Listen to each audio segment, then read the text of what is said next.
नमस्कार, मैं पुनीत पाठक हूं और आप देख रहे हैं छत्तीसगढ़ की बात। स्वागत है आप सबका। 25 मई 2013 को कांग्रेस की परिवर्तन यात्रा के काफिले पर झीरम घाटी में हुए हमले को 9 बरस हो गए। इन सालों में केंद्र और राज्य दोनों जगह सरकारें बदल चुकी। इस दौरान जांच करने वाली एजेंसी, आयोग, जांच के बिंदु, सब पर सवाल उठे, बार बार उठे। लेकिन इन सब से जुड़ा एक मूल सवाल कि आखिर 25 मई झीरम कांड में क्या केवल एक नक्सल अटैक था या एक बड़ा सियासी षड्यंत्र था?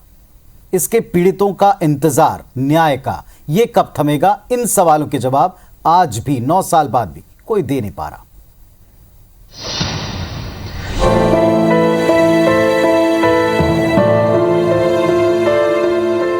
झीरम की 9वीं बरसी, इंसाफ को आंखें तरसी। नक्सली हमला था या राजनीतिक साजिश? सियासत में उलझी जांच, कब सामने आएगा सच?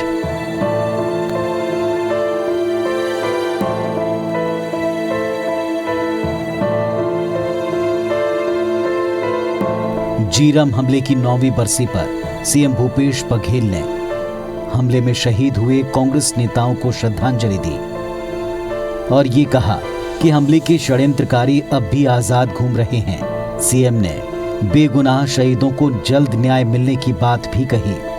वहीं रायगढ़ में अपने स्वर्गीय पिता नंद कुमार पटेल और भाई दिनेश पटेल की समाधि पर श्रद्धा सुमन अर्पित करने के बाद कैबिनेट मंत्री उमेश पटेल ने केंद्र पर जांच में अड़ंगा डालने का आरोप लगाया। 9 साल बीत गए, अभी तक के न्याय नहीं मिल पाया है। इसका हमें बेहद दुख है। जो षड्यंत्रकारी हैं, जो हमलावर हैं, वो अभी भी बाहर घूम रहे हैं, जबकि होना था उन्हें जेल के सलाखों के पीछे। जिस पॉइंट को लेकर हम लोग जांच चाहते थे वो जांच पूरा हुआ नहीं था, तो स्टेट गवर्नमेंट ने एसआईटी की गठन की थी जिसपे अलग अलग बिंदु पे जांच होना था और एनआईए लगातार इसके खिलाफ कोर्ट में गई। 9 साल बाद भी झीरम गुहार लगा रहा है इंसाफ के लिए। दरअसल कई जांच हुई, इसके बाद भी घटना की वास्तविकता सामने नहीं आई। राजनीति के मकड़जाल में उलझ कर रह गया झीरम का ये खूनी कांड। हमले को लेकर कांग्रेस जहां केंद्र और तत्कालीन बीजेपी सरकार पर निशाना साधती है, तो बीजेपी उन आरोपों को खारिज कर पलटवार करती है। राज्य की सरकार आदरणीय भूपेश बघेल जी इसको अभी द्विसदस्यीय जांच आयोग बना करके फिर से जांच कराना चाहते हैं, तो भारतीय जनता पार्टी इसको रोकने के लिए बार बार न्यायालय का सहयोग क्यों लेती है? पूरे समय तक बीजेपी की सरकार रही, कांग्रेस की सरकार तो 3-3.5 साल आई। अब यदि मान लो राज्य सरकार खुद जांच करना चाहती है तो एनआईए चले जाती है हाई कोर्ट, तो लटकाने का काम कौन कर रहा है ये स्पष्ट है। जानबूझ करके इस जांच को प्रभावित करने के लिए दूसरी कमेटी बनाई गई जिससे इसका प्रतिवेदन रुक सके, जांच रुक जाए। साल बदला, सरकार बदली, लेकिन अब तक झीरम के पर्दे के पीछे का सच क्या है ये सामने नहीं आया। अब सवाल ये है, 9 साल बाद भी घटना की असलियत सामने आखिर क्यों नहीं आई? हमला सिक्योरिटी फेल्यूर था या राजनीतिक साजिश? क्या केंद्र और राज्य की सियासत में उलझ कर रह गई है जांच? सवाल ये भी, झीरम कांड के शहीद परिवारों को आखिर न्याय कब तक मिलेगा? ये तमाम सवाल हैं जिनका जवाब फिलहाल कोई साफ साफ नहीं दे पाता। Bureau report, IBC 24।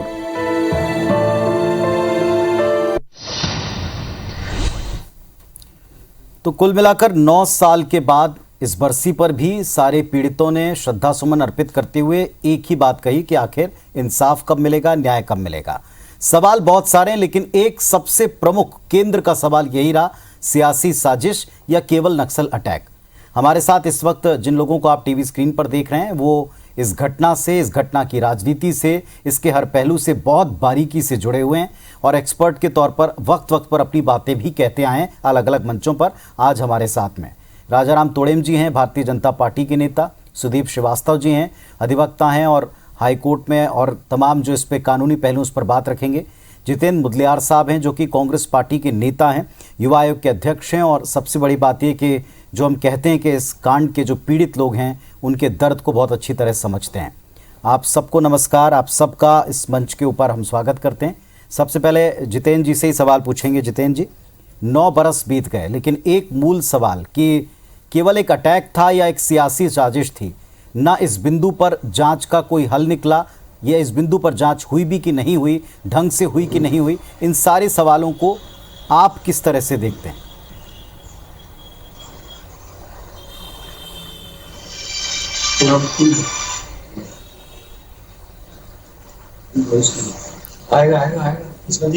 आप मुझे सुन पा रहे हैं जितेंद्र जी? आप मुझे सुन पा रहे हैं?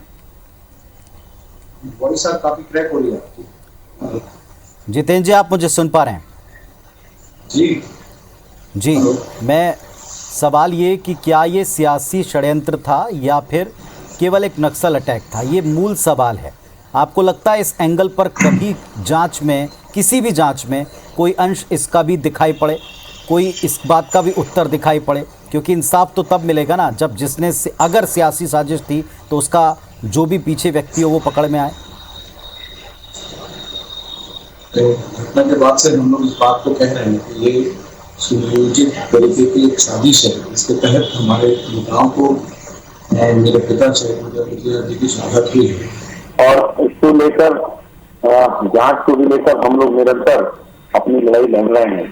माननीय भूपेश बघेल जी ने हम लोगों की लड़ाई को लड़ा, और हम लोगों का हमेशा शहीद परिवार के परिजनों का मनोबल हमेशा बनाए रखा, और हम लोगों को हमेशा हिम्मत दी।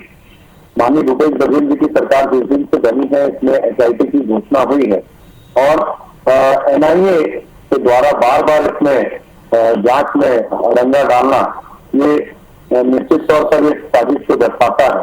जो लोग अभी हैं और जो लोग नहीं चाहते हैं कि इसका खुलासा हो, वो लोग इसमें बार बार हस्तक्षेप करते हैं।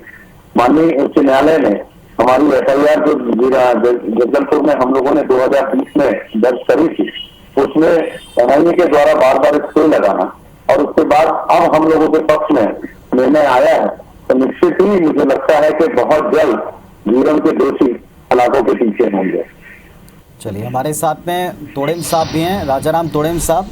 इसमें जिस तरीके से घटना घटी थी, पीछे कई सवाल छोड़ गई थी, इतिहास में दर्ज हो गई, ना इतना बड़ा अटैक, ना राजनीति वाले काफिले पर इतना बड़ा अटैक। किसी भी लिहाज से आप देखें, इस घटना को कोई भुला नहीं सकता। इसके सवालों के हल ना होने का असल गुनाहगार आप किसे पाते हैं? ये उत्तर नहीं मिल पा रहे, इसका जिम्मेदार आप किसे पाते हैं?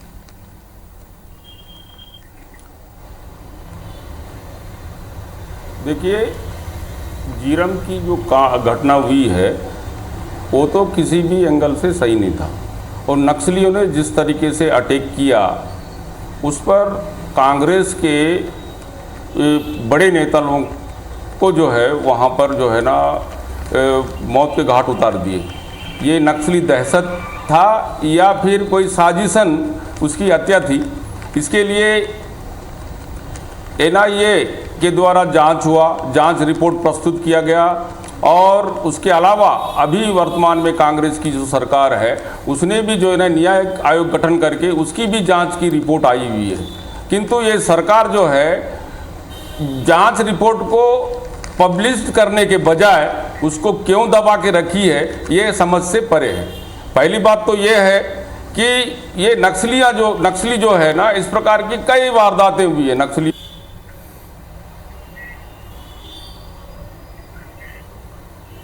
जो ना आज तक नहीं हुआ। सरकार है और सरकार को ये जिम्मेदारी लेना चाहिए कि जब जांच रिपोर्ट आई है तो उसको पब्लिश करना चाहिए। क्यों नहीं? चलिए, ठीक है, आपका पॉइंट ये कि अगर जांच की है, रिपोर्ट आ गई है तो इसको सार्वजनिक करना चाहिए। इस पर भी हम कई बार तोड़ेम साहब डिबेट भी कर चुके हैं, कई बार इस पर बहस कर चुके हैं। सुदीप जी हैं, कानून के मामलों के जानकार हैं, और जो घटना घटी सुदीप जी सबको पता है। लेकिन जो बार बार एक पक्ष की मांग है कि षड्यंत्र की तो जाँच हुई नहीं, कई बिंदु इस पर छूट गए, इसीलिए आपको इसको नए सिरे से करना चाहिए, एक्सटेंशन के साथ करना चाहिए। आपको क्या लगता है सारे पहलुओं को देखने सुनने के बाद, जो मूल प्रश्न है उस पर जांच हुई भी कि नहीं हुई?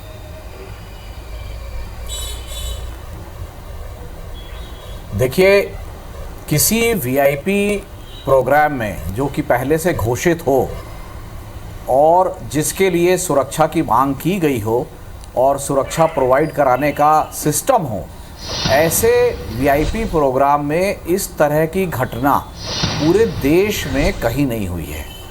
पूरे देश में नक्सलवाद और आतंकवाद कई सालों से है और बहुत सारे इलाकों में है, लेकिन उस इलाकों में वीआईपी के दौरों के दौरान जब भी घोषित होकर प्रोग्राम जाता है और सुरक्षा दी जाती है तो इस तरीके की घटना नहीं हुई। तो जो बार बार ये बात आती है कि षड्यंत्र है, वो इसीलिए आती है कि इस तरीके का ये अकेला मामला है कि सारी जानकारी कार्यक्रम की देने के बाद, सुरक्षा मांगने के बाद, घटना के समय घटना स्थल पर वांछित सुरक्षा नदारद थी।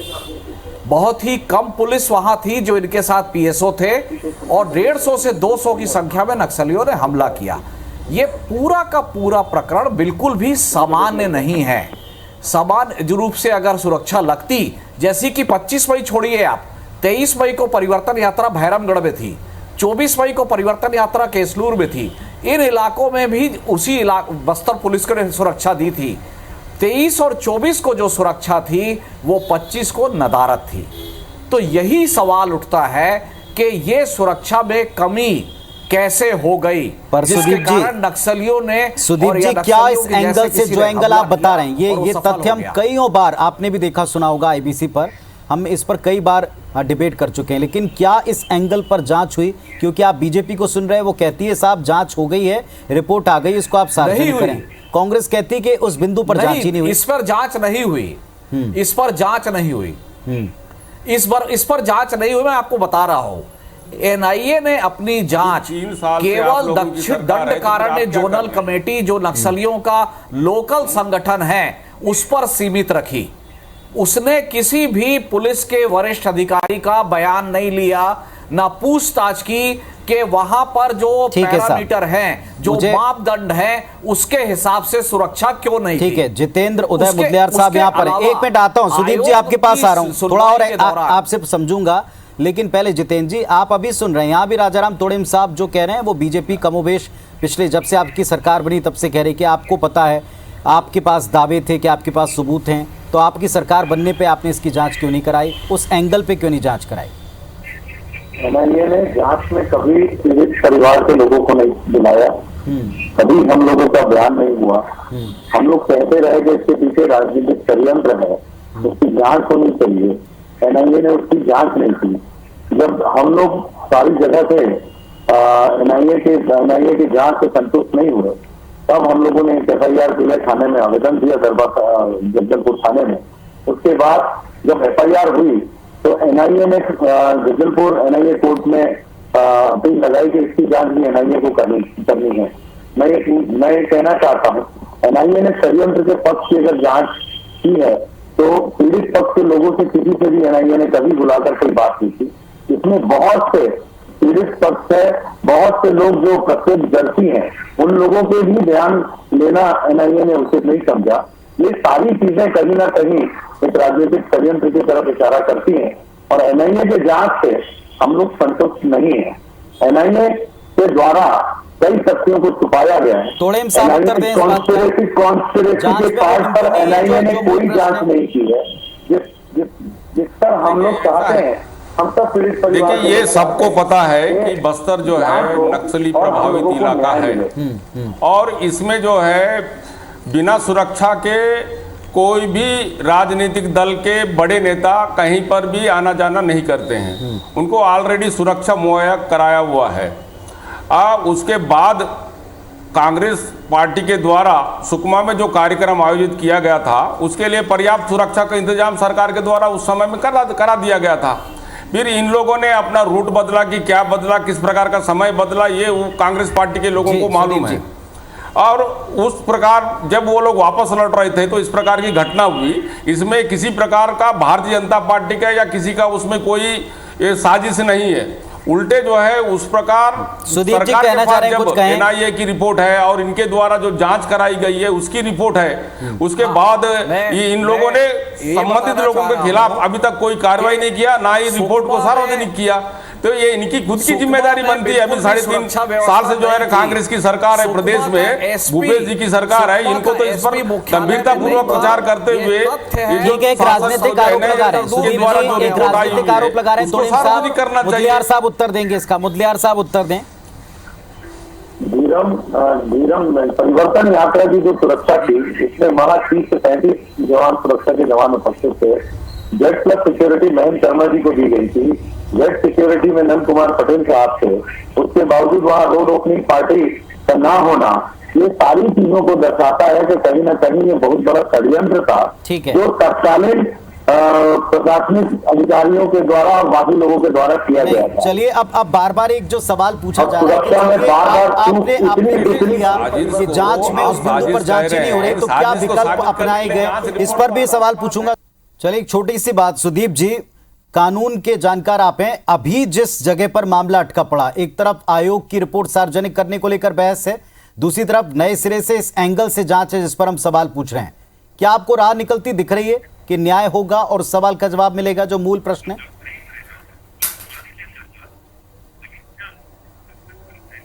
देखिए, ये दोनों अलग अलग मामले हैं, आयोग की जांच और आपराधिक षड्यंत्र। जहां तक आयोग की बात है, आयोग ने स्वयं राज्य शासन को पत्र लिखा था कि मेरी जांच अभी पूरी नहीं हुई है, समय बढ़ाया जाए। और हमने भी आयोग की सुनवाई के दौरान लगातार ये कहा था कि इसमें 5000 पेज से अधिक डॉक्यूमेंटेशन हो चुका है और बहुत से गवाह हुए हैं, तो इसमें अंतिम तर्क की अनुमति हमको दी जाए। बिना अंतिम तर्क की अनुमति दिए अचानक सुनवाई समाप्त कर दी गई थी।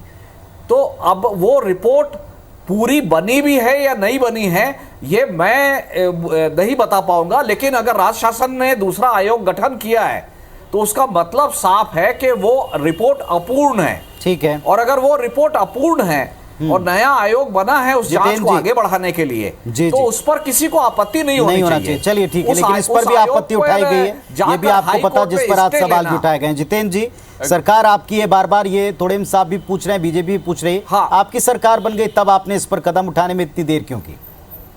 हम लोगों की FIR पर निरंतर NIA निचली अदालत में, उसके बाद हाईकोर्ट में भी स्टे चले जाती रही, और हम लोगों को पिछले 1-1.5 महीना पहले भी उसमें रिलीफ मिला है। तो कहीं ना कहीं उम्मीद है कि न्याय होगा। मैं पूछना चाहता, मैं वो आपसे मैं बताना चाहता हूँ, महेंद्र शर्मा जी के ऊपर नवंबर 2012 में हमला हुआ, उसके बाद वह उनकी सुरक्षा और क्यों कम कर दी गई, फिर एलेक्स पॉल मेनन को किस शर्त पर रिहा किया गया, ये भी एक जांच का विषय है। तत्कालीन राज्य सरकार इसको क्यों छुपाती रही कि किन शर्तों पर एलेक्स पॉल मेनन को रिहा किया गया। नक्सल इनपुट साहब कहना चाहेंगे कुछ इस पर? अप्रैल 15 से 25 मई के बीच में देखिए, सरकार इनकी है, जांच बिठा के जांच करे, सही तथ्य सामने आए, ये जनता भी चाहती है और सब चाहते हैं कि जांच रिपोर्ट आए और सार्वजनिक हो, जो दोषी है उसको सजा मिले, ये तो सभी चाहते हैं। और सरकार में बैठे हैं, यही उनको ये काम करना चाहिए, अभी तक कर नहीं रहे तो इसके लिए जिम्मेदारी खुद ही है। पर तोड़ेम साहब कानून के जानकार भी यहाँ पर कह रहे हैं ना कि अगर अधूरी जांच है तो आगे इसको बढ़ाने में आप लोगों को क्या दिक्कत है, क्यों आप लोग आपत्ति कर रहे हैं? हाँ, वो स्टे करा रहे हैं जाके हाई कोर्ट में याचिका लगा के। आपत्ति करेंगे साहब, सरकार उनकी है, उनकी अपनी मर्जी होगी, जांच कराना है तो जांच कराए। धर्मलाल कौशिक जी ने याचिका लगाई है, लेकिन कोर्ट कचहरी में जब मामला रहता है तो लंबे समय तक चलने के बाद ये NIA किसको बचाए, तो इस प्रकार की स्थिति निर्मित होती है। आप लोग जांच कीजिए, जो दोषी होगा तो उसके खिलाफ कार्रवाई कीजिए। चलिए, बार बार एक तर्क रखे जा रहे हैं जो आप सुन रहे हैं सामने। जांच पूरी हो गई है तो सामने रखें, जानकार कहते हैं जांच अधूरी है तो दोबारा से उसकी जांच करानी चाहिए। दूसरा पक्ष बार बार स्टे लाकर क्या दबाना छिपाना चाह रहा है, कुछ दबाया छिपाया जा रहा है, दोनों पक्ष कह रहे हैं। लेकिन जो पीड़ित पक्ष है उसका एक लाइन में साफ कहना है, न्याय दीजिए, जो षड्यंत्र हुआ उसको बेनकाब कीजिए। 9 साल हो गए और कितना इंतजार, ये इस पक्ष का सवाल है, जनता का भी सवाल है, प्रदेश और देश का भी सवाल। बहुत शुक्रिया आप सबका अपनी बात रखने के लिए। नमस्कार।